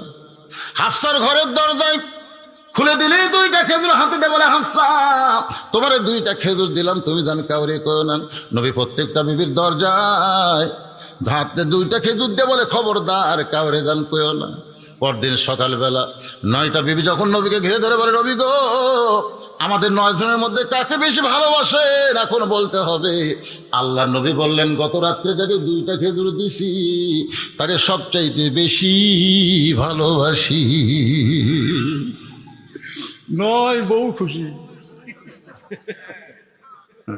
আমরা একটাকে খুশি তোমার পারি, একটাই লয়। এখন কি বুঝতেছেন? ইয়াকুব নবী 2টা বিয়ে করছে। মায়েরা শোনেন, একদিন নির্জন ইয়াকুব নবী আল্লাহর কাছে কাঁদতেছে, আল্লাহ আমাকে তুমি 12টা সন্তান দিলে, 2 বইয়ের ভিতরে দিয়ে 12টা সন্তান। এক বইয়ের 2টা সন্তান এত ভালো, আর এক বইয়ের 10টা সন্তান এত খারাপ। আমি নবী হয়ে জন্ম দিলাম, আমার 2টা সন্তান এত ভালো, বনিয়ামিন আর ইউসুফ, আর বাকি 10টা এত খারাপ হলো কেন? মাবুদ, আমি নবী হয়ে জন্ম দিলাম। আল্লাহ ডাকতে বলি, ইয়াকুব, সন্তান ভালো মন্দ এখানে বাবার কোনো গুরুত্ব নাই। সন্তান ভালো মন্দ হয় মায়ের কারণে। ঠিক জোরে করলেন না কেন? আরো জোরে কোন ঠিক? কারণ কি? বাবা আনন্দে মাতিয়া সাগরে ভাসাইয়া সেই যে চইলা যায় খবর লয় না। লেন খবর লেন, আনন্দে মাতিয়া সাগরে ভাসায়, বুঝতেছেন না? বাবা আনন্দে মাতিয়া সাগরে ভাসাইয়া সেই যে চইলা যায় খবর লয় না। মাজন ধরিয়া উদারে কতই যতন করে, 10 মাস পরে পায় প্রসবের বেদনা। এমন দরদি ভাবে কেউ হবে না আমার মা, মা গো। পেটে বাচ্চা যখন আসে তখনই মায়েদের মাসিক ব্যারাম বন্ধ হয়ে যায়। আপনি বলেন তো, বাচ্চা যখন হয় না, পেটে আসে না, তখন প্রতি মাসে 3 দিন 5 দিন মাসিক হয়, কিন্তু যখনই পেটে বাচ্চা আসে তখন মাসিক কেন আল্লাহ বন্ধ করে দেয়? ওই রক্তটার বাইরে যায় না, ওই রক্ত দিয়ে আল্লাহ মায়ের সন্তান বানায়। সোনাল্লাহ গণ না কেন? মাজন ধরিয়াই উদরে কতই যতন করে। ইমাম গাজ্জালি বলেছেন, শোনো, মাসিক যখন মেয়েদের হয় তখন নামাজ রোজা কিছুই করা যাবে না, কিন্তু পেটে বাচ্চা আসলে নামাজ রোজা যেন না করা যায় এরকম কোনো অজুহাত মেয়েদের নাই। পেটে বাচ্চার সঙ্গে সঙ্গে সমস্ত ইবাদত করার সুযোগ আল্লাহ মেয়েদেরকে দিয়ে দেয়, তাদের আর কোনো মাসিক নাই। জোরে কোন কি নাই? পেটে বাচ্চা নেই, ইবাদত করে, সেই ইবাদতের সাথে আপনারা মনে করবেন শুধু মায়ের সম্পর্ক, তা কিন্তু না। ওই ইবাদতের সাথে আল্লাহ বাচ্চারও সম্পর্ক করায়া দেয়। মা যেমন খায়, মা খাইলে সেই খাওয়া বাচ্চার মধ্যে যায় কি যায় না? যেরকম যায় কি যায় না? মা যখন নামাজ পড়ে, রুকু থেকে যখন সিজদায় যায়, পেটের মধ্যে বাচ্চা এরকম দোমল খায়। ফেরেশতারা বলে, মাবুদ তোমার বান্দি নামাজ পড়ে, পেটের মধ্যে বাচ্চার কি কষ্ট হয় না? আল্লাহ কয়, ফেরেশতা সাক্ষী থাক, যে মা পেটে বাচ্চা নিয়ে নামাজ পড়লো, সেই মা শুধু নিজে নামাজ পড়লো না, পেটের বাচ্চাকেও নামাজি বানায়া দিল। মা পেটে বাচ্চা নিয়ে যদি রোজা থাকে, ওই পেটের মধ্যে বাচ্চা কিন্তু রোজার ট্রেনিং নেই। মা পেটে বাচ্চা নিয়ে যদি গোটা পাড়া না ঘুরে পর্দার ভিতরে থাকে, ওই পেটের বাচ্চাও কিন্তু পর্দানিশী হয়। মা পেটে বাচ্চা নিয়ে যদি কোনো কিছু চুরি করে না খায়, ওই পেটের বাচ্চাও কিন্তু চুরি করে খাবে না। আমার মায়েদের বলতেছে, মা আজকে সব মায়ের সন্তান কিন্তু সমান হচ্ছে না। এই যে কতগুলো সন্তান বসে আছে, কতগুলো সন্তান ঘুরে বেড়ায়, আবার কতগুলো সন্তান কিছুক্ষণ বসে কিছুক্ষণ উঠে যায়, এরকম আছে না নাই? ধরে কোন আছে না? এগুলা চরিত্র কিন্তু ওর মায়ের কাছে থেকে পাইছে। যে মা সবসময় পেটে বাচ্চা নিয়ে পাড়া ঘুরেছে, ওই কিন্তু পেটের মধ্যে ঘুরুনি ব্যারাম পাচ্ছে, ও কোরআনের মাহফিলে কোনোদিন বসবে না। আর যে মেয়েরা সভ্য শান্ত ভদ্র, পেটের বাচ্চাও তাদের ভদ্র হয়ে ঘন্টার পর ঘন্টা কোরআনের বাগানে বসে আছে। ধরে কোন সুবহানাল্লাহ। এজন্য খ্রিস্টান নেপোলিয়ন বলেছে, তোমরা যদি ভালো একটা সন্তান চাও তাহলে ভালো একটা মায়ের দরকার। মা যদি ভালো হয়, পেটের বাচ্চা আল্লাহর ওলি হয়ে যায়। আল্লাহ ডাকতে বলে, হাবিব 10 জন ভাই একত্র হয়ে ইউসুফকে কি করছে আপনার ঘটনা সবাই জানেন। আমি শুধু মাগরিবের 3 রাকাত নামাজ বোঝানোর জন্য বলতেছি। কূপের মধ্যে ফাইলা দিয়া বাপের কাছে গিয়া কানতেছে, রক্তমাখা জামা নিয়ে। কি কান্দা! বাবা বহু চেষ্টা করছি, বহু চেষ্টা করছি বাবা, ইউসুফকে বাঘের হাত থেকে আমরা বাঁচাবার পারলাম না বাবা গো। তবে রক্ত মাখা জামা নিয়ে আইছি।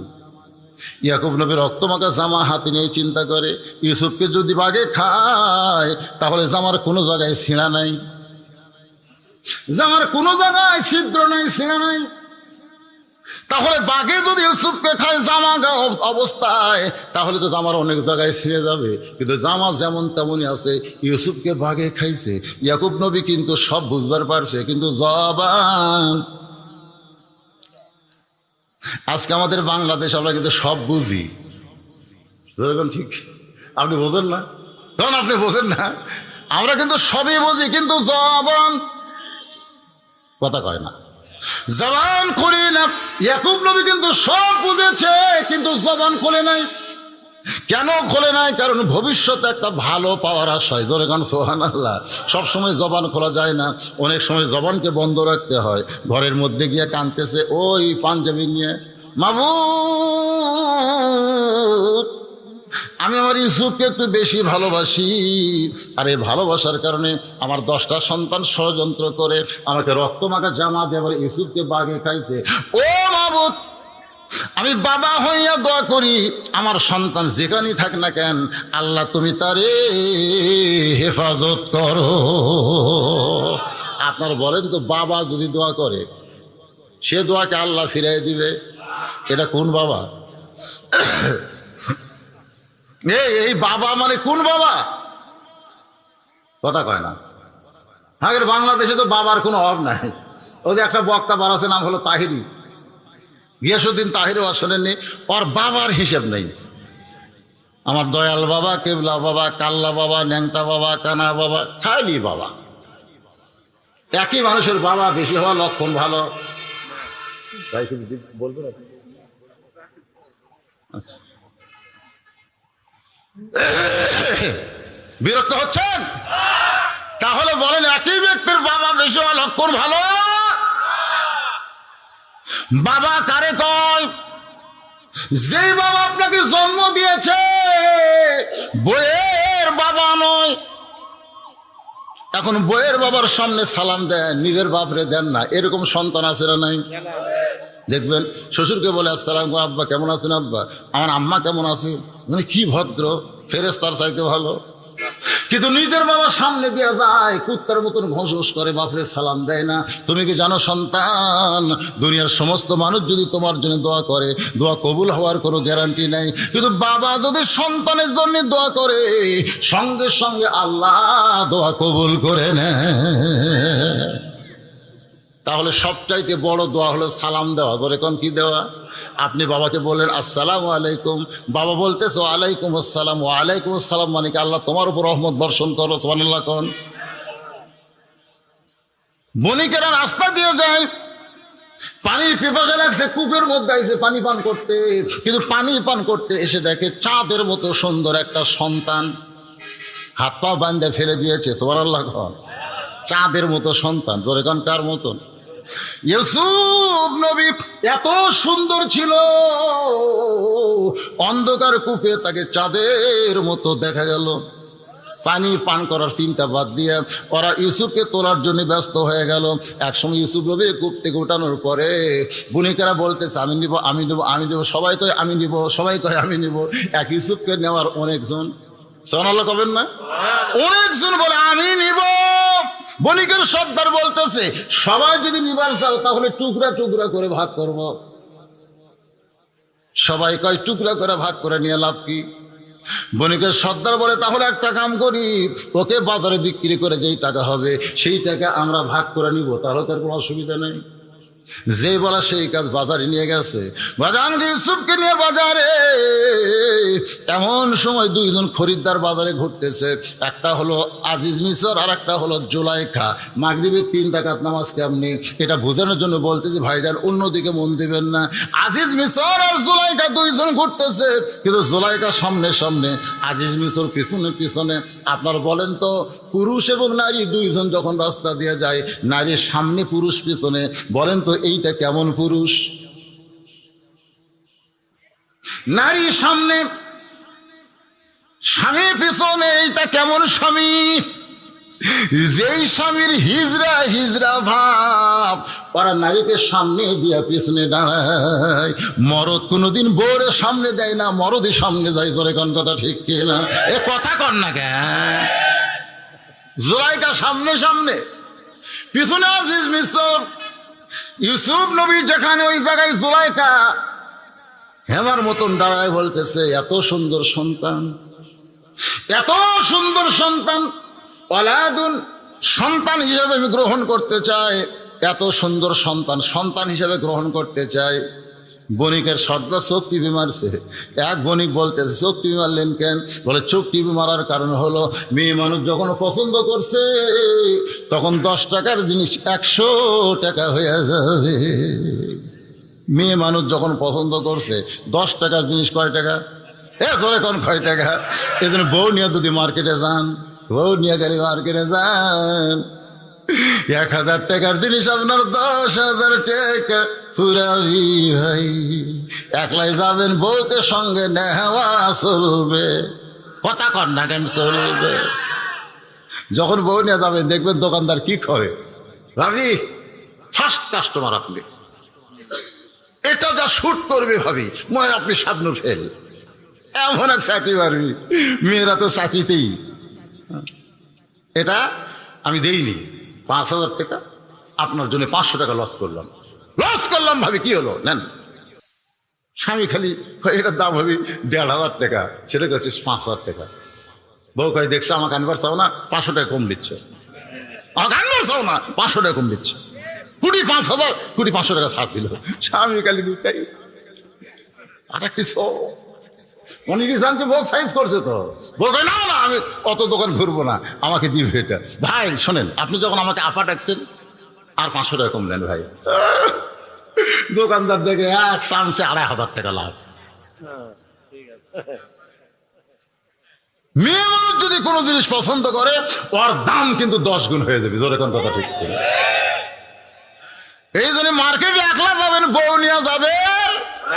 যদি কোনোদিন মেয়েদের মার্কেট করার পরিবেশ হয়, মেয়েরাই দোকানদার, মেয়েরাই সাপ্লার, তাহলে তখন মেয়েরা যাবে, কিন্তু পুরুষের মধ্যে নারীরা যাবে না। আমার মায়েরা যারা পর্দার অন্তরালে একটু খেয়াল করেন, যে জুলাইখা বলছে আমার পছন্দ, এত সুন্দর সন্তান, সঙ্গে সঙ্গে বণিকের সর্দার বলতেছে 1 লক্ষ স্বর্ণ মুদ্রা। আজিজ মিসর চিল্লায় বলে, পাগল, সামান্য একটা সন্তানের দাম করে 1 লক্ষ স্বর্ণ মুদ্রা হয়? জুলাইখা বলতেছে, আমার পছন্দ বলে তোমার গায়ে লাগতেছে না? এখানে টাকা দেখলে, আমাকে দেখলে না, কেন শুরু করছে? 1 লক্ষ স্বর্ণ মুদ্রা দিয়ে ইউসুফকে কিনে নিয়ে আসছে। লালন পালন চলতেছে। বাজানকে একটু মনোযোগ দিয়ে শুনবেন। মাগরিবের 3 টাকা ফরজ নামাজ কেমনে পাইলাম? লালন পালন চলতেছে। একসময় ইউসুফের মোজ গজাইছে, ইউসুফের দাড়ি গজাইছে। এতদিন ইউসুফ ছিল না বলে, পুরুষের একটা চিহ্ন আছে না নাই? জোরে কোন আছে না নাই? পুরুষের চিহ্ন হলো দাড়ি আর মোষ, এই দুইটা হলো মরদের চিহ্ন। আর মেয়েদের চিহ্ন হলো দাড়ি মোষ নাই। প্রতিদিন স্বামী খালি দাড়ি আর মোষ কামাই, উঠ পারি দেয় না সব সময়, মানে এই ওর পছন্দ হয় না, উঠতেই কামায়। তো বউ একদিন বলতেছে, আসো একটা ভেলকি দেখায়। বউ স্বামীকে বলতেছে, আসো গো। কোথায়? ড্রেসিং টেবিলের সামনে। তো স্বামী কিনা ড্রেসিং টেবিলের সামনে খাড়া হয়ে বলতেছে, দেখো আমার দাড়ি নাই, মোষ নাই, আমার দাড়ি নাই, মোষ নাই। তো বলতেছে, মেয়ে মানুষের তো দাড়ি মোষ থাকেই না। বউ বলতেছে, আমার যদি দাড়ি মোষ হতো, আমার যদি দাড়ি মোষ হতো। এই পাগলি, মেয়ে মানুষের দাড়ি মোষ হয়? বউ, এই পাগল, মরদ কোনদিন দাড়ি মোষ চাচা হয়? তোমার মুখ আর আমার মুখ একই মুখ, তুমি কিসের মরদ রে? এমন কথা।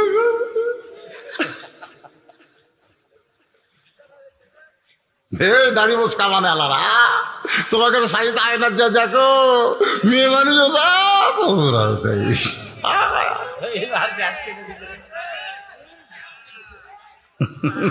মনে মনে ভাবতেছে, হুজুর একটা ওয়াজ দিল রে। 2টা বেতন নাই, অল্প আছে। 10টা যুবক যদি আজকে দাঁড়িয়ে রাখে, এই কোরআনের মাহফিল আপনাদেরকে জান্নাতে নিয়ে যাবে। জোরে বলেন কথা ঠিক কিনা?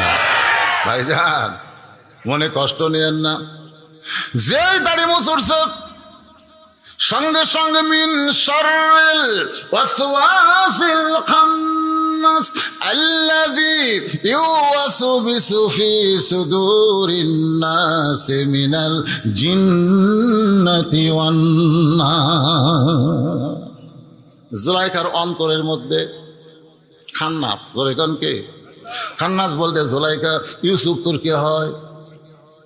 এতদিন কিন্তু শয়তান বলে নাই, এবার শয়তান বলতেছে জুলাইখা ইউসুফ তোর কে হয়? জুলাইখা বলতেছে আমার সন্তান হয়। কোন পক্ষে? জুলাইখা বলে কোন পক্ষে না।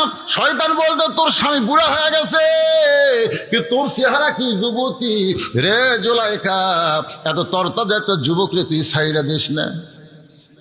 বাজান গ জুলাইখা নয়, জুলাইখার ভিতরের খান্নাস জুলাইখাকে পাগলি বানায় দিছে।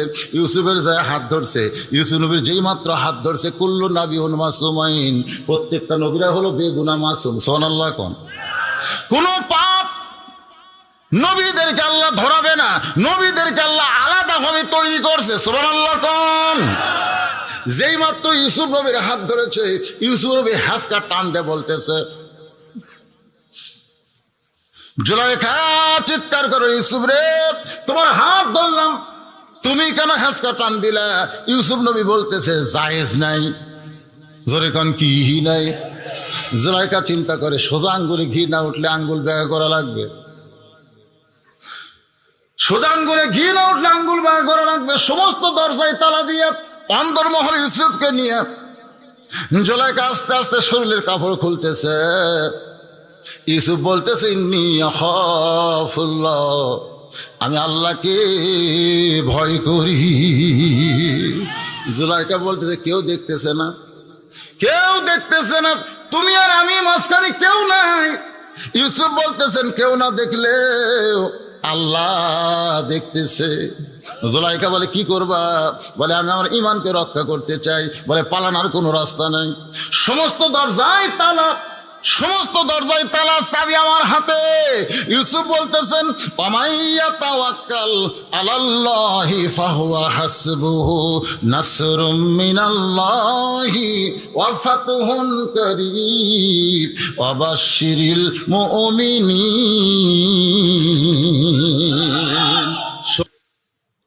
একটা দরজা বাকি। সুবহানাল্লাহ খান। এর মধ্যে কারণ আছে, সেই কারণের জন্য সব দরজা খুলে গেছে চাবি ছাড়া। একটা দরজা বাকি, ইউসুফ নাইসা থেকে সেই দরজার খোলে না। জুলাইখা সুযোগ পায়, পিছনের কাপড় কামড়ে ধরছে, ইউসুফ যেন পলাবার না পারে। ইউসুফ বলে মাবুদ পাপ থেকে আমাকে হেফাজত করো আল্লাহ, পাপ থেকে বাঁচাও। সঙ্গে সঙ্গে দরজা খুলে দেয়। ইউসুফ মারছে দৌড়। জুলাইখা পিছনের কাপড় কামড়ে ধরেও যখন ইউসুফকে আটকাবার পারলো না, ইউসুফ নবী যখন দৌড় মারছে কার ভয়ে?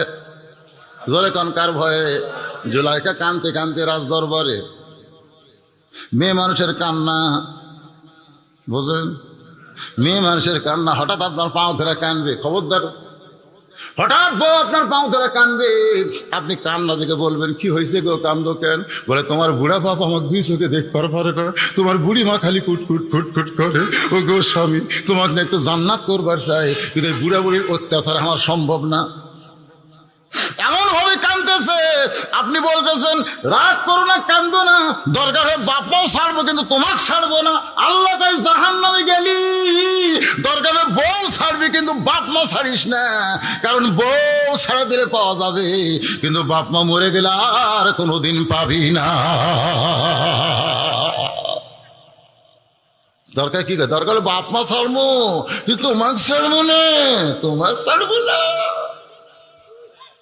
এরকম কতগুলা পাটা আছে না ভাই? কেরে বইয়ের অভাব পড়ছে, এই বাংলাদেশে বইয়ের অভাব কিন্তু বাপ মায়ের অভাব। আমার মায়েরা বোনেরা একটু মনোযোগ দিয়ে শোনেন, যেই কথা বলতেছিলাম এটা হলো মাগরিবের নামাজ। জোরে কোন কোন নামাজ? এই নামাজের পরে আর একটা নামাজ আছে, তার নাম কি? এশার নামাজ। তারপরে কুরবানি। সর্বসাকুল্যে ঘড়ি ধরে আর মাত্র 20টা মিনিট টাইম চাই। ঘড়িতে বাঁচতেছে কেবল 12টা, আর 20টা মিনিট হলে কি অসুবিধা হয় ভাই? হ্যাঁ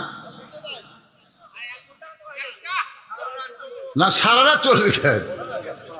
এই 5 ওয়াক্ত নামাজের পরে কুরবানি, এই 2টা আমল করলে আমরা পাবো হাউজে। মনে আছে না, ভুলে গেছেন? যেই পানি পান করে জাহান্নামে গেলে জাহান্নামকে আল্লাহ জান্নাত বানাই দিবে, সে হাউজে কাউসার আমাদের দরকার আছে না নাই? এইটা বোঝানোর জন্যই বলতেছি ভাইজান, এখন রাজ দরবারে গিয়ে জুলাইখা যত ধরনের কান্না আছে সব কান্না, মাথার চুল উস্কো খুস্কো করে বলতেছে, ইউসুফ আমাকে ধর্ষণ করবার চাইছিল, ইউসুফ আমাকে ধর্ষণ করবার চাইছিল, আমি নিজের সতীত্ব হেফাজত করেছি, ইউসুফ আমাকে ধর্ষণ করবার চাইছিল, যাকে লালন পালন করলাম সেই সন্তান মাকে ধর্ষণ করবে, আমি যেমন করি হোক আমার ইজ্জত বাঁচাইছি। এমন করে অভিনয় করে যখন নবীর বিরুদ্ধে ধর্ষণের কথা বলতেছে, আজকে বাংলাদেশের সরকার ধর্ষকের মৃত্যুদণ্ড ঘোষণা করেছে। ধরেখন কথা ঠিক কিনা? আরে অনেক শ্রেণীর অপরাধ, তারপরে ধর্ষকের অপরাধ তার মাথায় দেওয়া হবে। যদি জুলাইখা মার্কা নারী বাংলাদেশে বাইরে যায়, তাই সরকারকে বলবো শুধু ধর্ষকের মৃত্যুদণ্ড নয়, মেয়েদেরকে পর্দার আইন করেন। মেয়েরা যদি পর্দার ভিতরে থাকে, বাংলাদেশের একটা ছেলেও কোনোদিন ধর্ষক হবে না। বলেন ঠিক কিনা? আজকে অনুষ্কা ধর্ষিতা হয়েছে কেন? কি জন্য ধর্ষিত হলো? এই ধর্ষিত হতে এখানে পুরুষকে দোষ দিলে হবে না, এখানে নারীদেরও দোষ আছে, আছে না নাই? এই জন্য আল্লাহ বলেছেন, অকরনা ফি বুয়ুতিকুন্না ওয়ালা তাবাররাজনা তাবাররুজাল জাহিলিয়াতিল উলা। বাজান একটু খেয়াল করেন, জুলাইখা যখন বিচার চাইছে, উস্কো খুস্কো চুল, আবড়া থাবড়ো চেহারা, সবাই মনে করছে অবস্থাও খারাপ। বিচারপতির প্রধান বিচারপতি বলতেছে, জুলাইখা আপনি কাঁদবেন না, অবশ্যই ইউসুফের বিচার হবে। কথার সাইজ দেখেন, আপনি হলেন প্রধানমন্ত্রীর বউ, আপনি কাঁদবেন না, অবশ্যই ইউসুফের বিচার হবে। জুলাইখা চলে গেল। আজিজ মিসর মনে মনে চিন্তা করে, ইউসুফকে এতদিন লালন পালন করলাম, সেই ইউসুফ আমার বউকে ধর্ষণ করবে, এটা আমার বিশ্বাসই হয় না। মনে হয় আমার বউয়ের অনেক স্বামী কিন্তু বউ ছেলে, এখন ছেলেকে চেনে না। আজিজ মিসর ঘরের মধ্যে ঢুইকা দেখে জুলাইখা ড্রেসিং টেবিলের সামনে মুচকি মুচকি হাসতেছে। কিছুক্ষণ আগে যে কান্নার অভিনয় করলো, সে এখন মুচকি মুচকি হাসে। আজিজ মিসর বলে, জুলাইখা ইউসুফ তোমাকে ধর্ষণ করবার চাইছিল, অ্যাটেন্ড টু ধর্ষণ, আজ তুমি বিচার দিয়া, তুমি কান্দে কান্দে বিচার দিয়া ঘরের মধ্যে কেন হাসতেছো?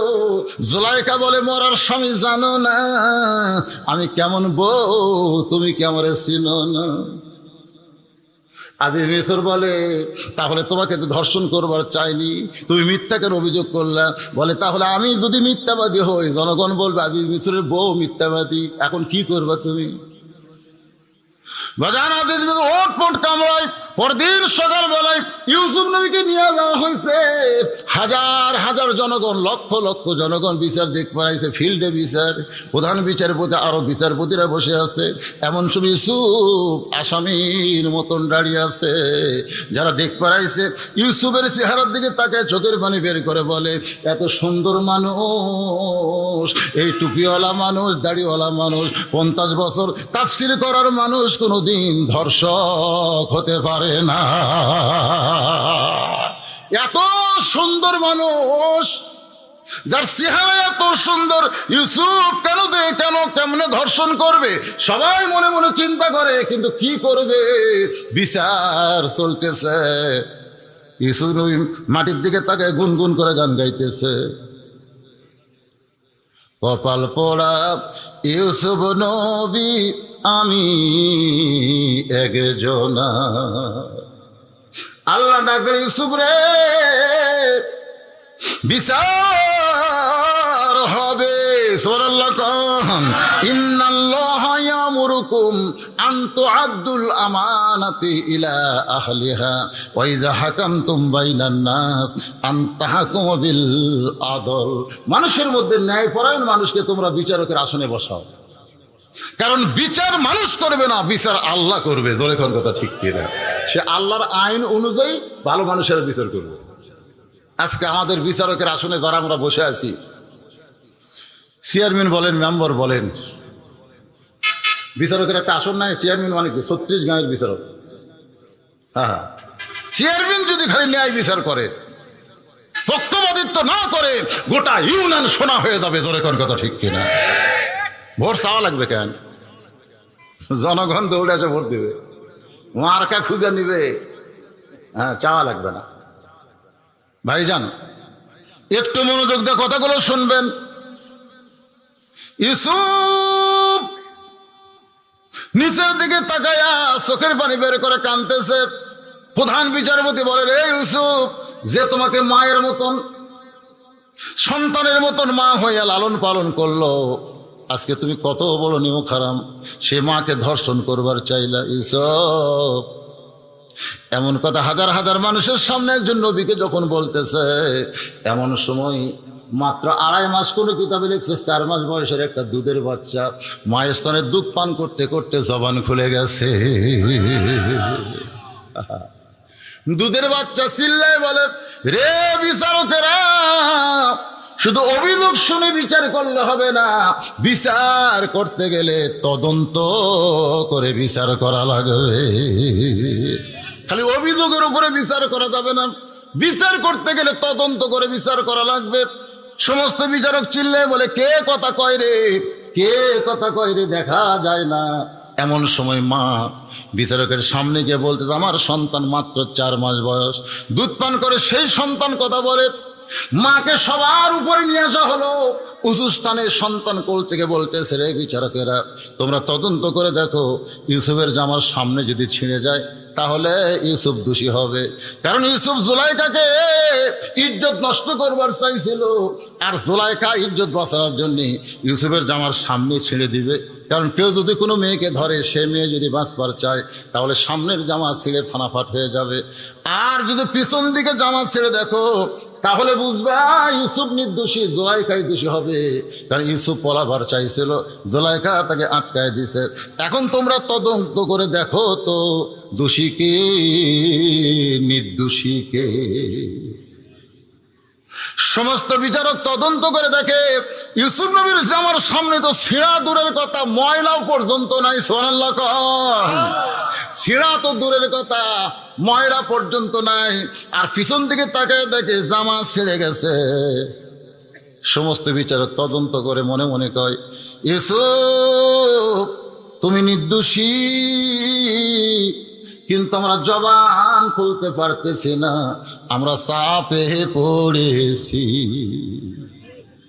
ইউসুফ রে, তুমি নির্দোষী, কিন্তু আমরা জবান খুলবার পারতেছি না, আমরা চাপে পড়েছি। এমন একটা চাপ আমাদেরকে দিয়েছি ইউসুফ, আমরা তো জবান খুলতে পারি না। এমন সময় প্রধান বিচারপতি বললেন, ইউসুফ তুমি দোষী। যেই কইছি ইউসুফ তুমি দোষী, সমস্ত জনগণ ওহো করতে করতে, হায় হায় করতে করতে চলে গেল। এই বিচারক কার ইশারায় বিচার করলো? এই বিচারক কার ইশারায় বিচার করলো? ইউসুফকে জেলখানার মধ্যে বন্দি করা হলো। ইউসুফ বলতেছেন, আল্লাহ বিনা দোষে দোষী কইরা আল্লাহ ইউসুফ দিল জেলখানা, আল্লাহ উপায় বলো না, জনম দুঃখী কপাল পোড়া নবী ইউসুফ একজনা। আল্লাহকে ইউসুফ রে বিনা দোষে তোমার জেলখানায় দিল। তুমি মনে করো না তোমার দুর্নাম হবে, কারণ জেলখানায় কোনো মানুষ গেলে সবাই তার দুর্নাম করে। তোমার দুর্নাম হবে নিছক, যত জেলখানায় থাকবে তোমার কোটি কোটি ভক্ত আরো বেড়ে যাবে। লিল্লাহ, তোমার কোনো দুর্নাম হবে না, ভক্ত বাড়বে। কারণ বিনা দোষে দোষী কইরা তোমাকে জেলখানায় রাখছে। বাজার ইউসুফ নবী জেলখানা থেকে মুক্ত হলেন। এক সময় মিশরের খাদ্যমন্ত্রী থেকে মিশরের প্রেসিডেন্ট হয়ে গেলেন। যে 10 ভাই তাকে হাত পা বান্ধা কুয়ার মধ্যে ফেলে দিয়েছিল, ওরাই 10 জন ইউসুফ নবীর সামনে দাঁড়াইছে। ওগো মহামান্য রাষ্ট্রপতি, প্রধানমন্ত্রী, আমাদের দিকে তাকান, আমরা বড় সহায়। আমাদের বাড়ি হলো কেনান দেশে, আমাদের বাবা ইয়াকুব নবী আমাদের বাবা ইয়াকুব নবী, আমরা খুব অভাবের মধ্যে আছি, মেহেরবানি করে একটু খাদ্যের ব্যবস্থা করবেন, আমাদেরকে একটু সাহায্য করবেন। যেই বলেছে আমাদের বাড়ি হলো কেনান দেশে, আমাদের বাবা ইয়াকুব নবী, ইউসুফ তাকায় দেখে এরাই 10 জন। আমি কত কান্দাকাটি করছে, হাত পাও বান্ধিস না, আমার ছাইরা দে, যেদিকে 2 চোখ যায় আমি সেই দিকে যাব, আমার কান্নাকাটির কোনো দাম তোদের কাছে নাই। তোরা হাত পা বান্ধে কূপের মধ্যে ফেলে দিলি, তোরাই 10 জন। মনে মনে কয় তোরাই তো 10 জন। মন বলতেছে লাগা লাগা, তোকে কুয়ার মধ্যে ফাইলা দিয়েছে লাগা। ইমান বলতেছে 42 বছর যখন চলে গেছে, খামাকার লাগে লাভ কি হবে? সোরাল্লা কর না কেন, এত বছর পর আবার কেন লাগালাগির দরকার নাই। বাজান রে, ওদেরকে তো সাহায্য দিল এক সময়, বহু ঘটনা আমি বলবো। মাগরিবের 3 রাকাত ইউসুফ নবীর সঙ্গে ইয়াকুব নবীর দেখা হচ্ছে, একটু খেয়াল করবেন, এত বছর পর দেখা হচ্ছে। যখন বাপের সামনে সন্তান আসতেছে, ইয়াকুব নবী 2 কানা হাত বাড়ায় ডাক দেয়, ইউসুফ, এভাবে ডাক দিবে। এমন সময় আল্লাহ বললেন, ইন্নামা আমওয়ালুকুম আওলাদুকুম ফিতনা, সম্পদ আর সন্তান বিপদের কারণে। ইয়াকুব রে, যে আল্লাহ আমি তোমাকে ইউসুফকে মিলাই দিলাম, সে আল্লাহ শুকরিয়া না করে ইউসুফকে তুমি বুকের মধ্যে নাও। সঙ্গে সঙ্গে যে 2টা হাত দিয়ে ইউসুফকে বুকের মধ্যে নিবার চাইছিল, ওই 2টা হাত দেন আমাদের নিয়ত করে, এক নিয়তে 3 রাকাত নামাজ পড়ে যখন সালাম ফিরাই, আল্লাহ বলে, হাবিব, এত বছর পর বাবা সন্তানকে বুকে না নিয়া আমি আল্লাহ শুকরিয়া তার নামাজ আদায় করে এই 3 রাকাত নামাজ আমি যত্ন করে রাইখা দিয়েছি। আজকে লাইলাতুল মেরাজে আপনাকে মাগরিবের 3 রাকাত হিসেবে দিয়ে দিলাম। আপনার উম্মতেরা মাগরিবের 3 রাকাত যখন জামাতের সঙ্গে আদায় করবে, ইয়াকুব ইউসুফ নবীর সমপরিমাণ সওয়াব আমি আল্লাহ দিয়া দিব। এবারে 4 রাকাত নামাজ, জি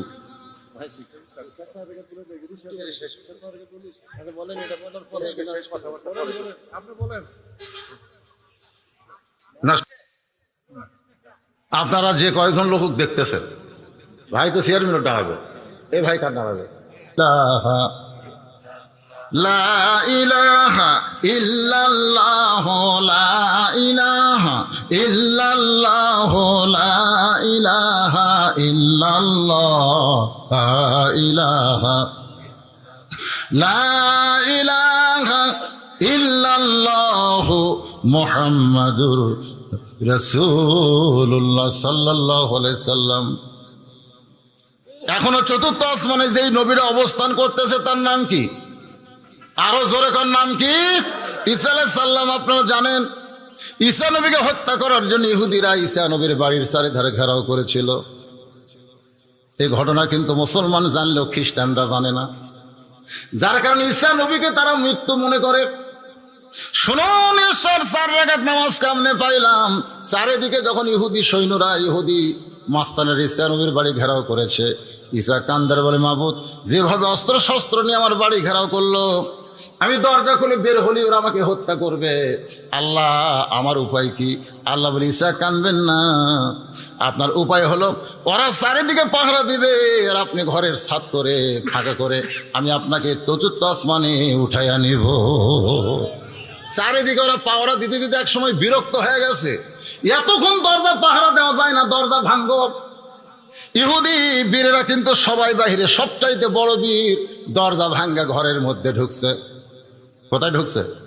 ঘরের মধ্যে ঢুকে বলে, ঈসা কোথায় গেলি? বের হ, বের হ। লুকাইছে আমাদের ভয়ে, কোথায় লুকাইলি? বের হ। এ কথা যেই বলতেছে, সঙ্গে সঙ্গে আমার আল্লাহ তাআলা ঈসা নবীর চেহারা ওই বীরকে দিয়ে দিছে। সুবহানাল্লাহ, জোরে কর। অবিকল চেহারা, গোটা ঘর ঘুরে এসে বলতেছে, এত খোঁজাখুঁজি করলাম, ঈসা নাই, ঈসা নাই। তখন বাহিরে যারা তার, এই ঈসা নাই তো তুই কে রে? তুই তো ঈসা, মার। এই কয়ে মার শুরু হয়ে গেছে। আসলে ঈসা নবী কিন্তু মরে নাই, মরছে ঈসারকে ড্যামি, ড্যামি বোঝেন, ডুপ্লিকেট, ওইটা মরছে। আজও খ্রিস্টানরা ভুল পথে আছে, ঈসা কিন্তু মরে নাই। আমার আল্লাহ তাআলা তাকে 4র্থ আসমানে রাইখা দিছে।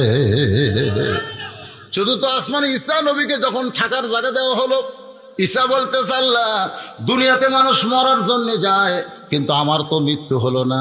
এখান থেকে একটা কথা আমাদের বিশ্বাস করা লাগবে, দুনিয়াতে মানুষ কিসের জন্য যায়? বাঁচার জন্যে না মরার জন্যে? কত বড় সত্য কথা! দুনিয়াতে মানুষ মরার জন্য যায়। তাহলে আমরা দুনিয়াতে এসেছি বাঁচার জন্যে না মরার জন্যে? এ জোরে কান, বাঁচার জন্য না মরার জন্যে? তাহলে একটা বিশ্বাস যদি আমাদের অন্তরে থাকে আমরা মরার জন্য এসেছি, তাহলে আমরা দুনিয়াতে কারো অন্যায় করতে পারবো না। আল্লাহ বলেছেন, লা তামুতুন্না ইল্লা ওয়া আনতুম মুসলিমুন, তোমরা মুসলমান না হয়ে মরো না। বাজান গো, আল্লাহ ডাক দিল, ঈসা অবশ্যই তোমার মৃত্যু হবে। ঈসা বলতেছে আল্লাহ, কোথায় মৃত্যু হবে? চতুর্থ আসমানে। আল্লাহ কয়, ঈসা রে, তোমার মৃত্যু হবে দুনিয়ায়, তোমার মৃত্যু হবে দুনিয়ায়। ঈসা বলতেছে আল্লাহ, চতুর্থ আসমান নিয়ে আসলেন, আবার কবে দুনিয়াতে পাঠাবেন? আল্লাহ বলে, ঈসা তোমাকে আবার দুনিয়াতে পাঠানো হবে। ঈসা বলতেছে আল্লাহ, নবী করে। আল্লাহ কয়, নবী করে আর তোমাকে পাঠানো হবে না, এমন একজন নবী দুনিয়াতে যাবে। ওই নবী যাওয়ার পরে যদি কোনো নবীও যায়, তাকে তার উম্মত হওয়া লাগবে। ঈসা বলতেছে আল্লাহ, সেই নবীর নাম কি? আল্লাহ বলে, মুহাম্মদ রাসূলুল্লাহ। সঙ্গে সঙ্গে ঈসা নবী এক নিয়তে 4 রাকাত শুকরিয়া তার নামাজ পড়ে বলে, মাবুদ, নবী করে দুনিয়াতে পাঠাইছেন, এত খুশি আমি হতে পারি নাই, কিন্তু শেষ নবীর উম্মত করে পাঠাইছেন বলে আমি আপনার শুকরিয়া তান 4 রাকাত নামাজ আদায় করলাম। আল্লাহ ডাক বলে, হাবিব, ওই ঈসা নবীর 4 রাকাত নামাজ আমি আল্লাহ যত্ন করে রাইখা দিয়েছি। আজকে লাইলাতুল মিরাজে আপনার উম্মতের জন্য এশার 4 রাকাত হিসাবে আপনাকে দিয়ে দিলাম। আপনার উম্মতেরা এশার 4 রাকাত ফরজ নামাজ যখন জামাতের সঙ্গে আদায় করবে, ঈসা নবীর সমপরিমাণ সওয়াব আমি আল্লাহ দিয়া দিব। নবী বলেন, আল্লাহ, 5 ওয়াক্ত নামাজের এত পুরস্কার যদি আমার উম্মতেরা জানতে পারে, আমি নবী বলতেছি, এরা যদি আমার উম্মত হয়, জীবনে একটা ওয়াক্ত নামাজ জীবন যাবে কিন্তু বাদ দিবে না। আজকে নামাজের ওয়াজ শোনার পরে রে যুবকেরা, কোন নামাজ বাদ দিবা? কথা কয় না, কোনটা বাদ দিবা? একটা নামাজ বাদ দেওয়ার কোনো সুযোগ লা সালাত আলা ইমাম, যার নামাজ নাই তার কোনো ঈমান নাই। আমি যুবকদের বলতেছি, বাজান, তোমাদের কাজের প্রশংসা করা লাগে, কারণ তোমরা যুবক মানুষ গান বাজনা অনুষ্ঠান না করে কোরআনের বাগান লাগাইছো। তোমাদের আরো প্রশংসা হবে, তোমরা প্রত্যেক বছর এমন করে একটা মাহফিল করবে, অসুবিধা নাই, কিন্তু তোমাদের জন্য 5 ওয়াক্ত নামাজ দরকার। আছে না নাই? যুবকেরা এখানে আছে, যে সমস্ত যুবক মাহফিল করতেছিল, এরা কি আছে বাবা? দেখে একটু দাঁড়াও তো, সোনার চানেরা একটু দাঁড়াও। এ একটাই, এ হলে আলহাজি। আচ্ছা, কত যুবক বাবা? আলহাজ কত যুবক? 21 জন।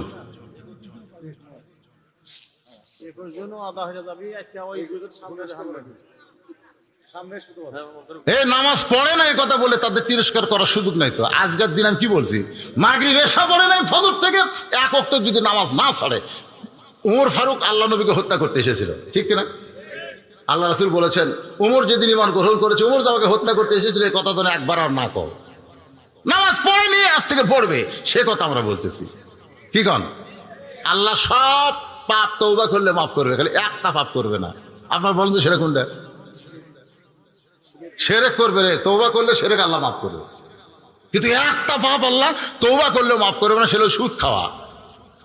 কেউ যদি সুদ খেয়ে মরা যায়, ওই তওবা করলেও মাফ পাবে না। সুদ খাওয়া হলো হকুল ইবাদের মধ্যে সম্পৃক্ত, এটা আল্লাহর সাথে না, এটা বান্দার সাথে। যার কাছ থেকে সুদের টাকা নিয়েছেন তা দেওয়া পর্যন্ত ও যদি মাফ না করে, আল্লাহ মাফ করবে না।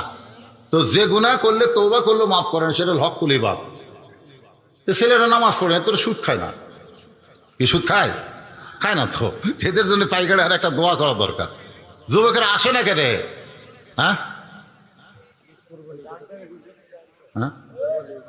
এই যে আমার চেয়ারম্যান সব বলতে তো কুরবানি, নামাজের ওয়াজ হলো এখন কুরবানি। অনেক গরিবেরা ভাবছে যে হুজুর, বাবা যুবকেরা তোমরা একটু সামনে আসো। অনেক শোনেন, আমার কথা দিয়ে খেয়াল করেন। আপনারাই চিন্তা করেন যে নামাজ তো সকলেই, তাই না? কিন্তু কুরবানি তো সকলে নয়। অথচ দুইটা আমল না করলে হাউজে কাউসারের পানি পাবে না। তাহলে গরিবরা নামাজ পড়বে, কুরবানি কেমনে দিবে? এই কুরবানি মানে ওই গরু খাসি দুম্বা কুরবানি নয়। এই কুরবানিটা কি একটু খেয়াল করেন। উম্মে ফজল হোসেন রাদিয়াল্লাহু হওয়ার পরে, ভাইরে আপনারা শুনতেছেন না? শুনবেন না? উম্মে ফজল রাসূলের ফুফি, রাসূলের ফুফু আম্মা যখন হোসেন রাদিয়াল্লাহু জন্ম নিল, এমন সময় হোসেনকে কালো চাদর দিয়ে মুড়ে আল্লাহর নবীর কাছে নিয়ে গেল। আল্লাহর নবীর কাছে নিয়ে গেছে। আল্লাহর নবী উম্মে ফজলের হাত থেকে হোসেনকে নিয়ে এত কান্না কানতেছে। সাহাবীরা বলেন, ইয়া রাসূলুল্লাহ, আপনার নাতি আপনার কোলে আইছে, আপনি কান্দেন কেন? আল্লাহ রাসূল আসমানের দিকে হোসেনকে উঠাইলেন, এভাবে তুলে বলেন, আল্লাহ এই গোশতের টুকরাকে তুমি কুরবানি হিসাবে কবুল করো। সুবহানাল্লাহ খান। সাহাবীরা বললেন, হুজুর এই বাচ্চাকে আপনি কুরবানি কেন করলেন? আল্লাহ নবী বললেন, এই কুরবানি গরু কুরবানি দুম্বা কুরবানি নয়, এই কুরবানি হলো আল্লাহর জন্যে। যারা নিজের জীবনকে কুরবানি করবে, নামাজ আদায় করবে, এই দুইটা আমলের মাধ্যমে হাউজে কাউসারের পানি আল্লাহ তাদের পান করাবে। আল্লাহ পাক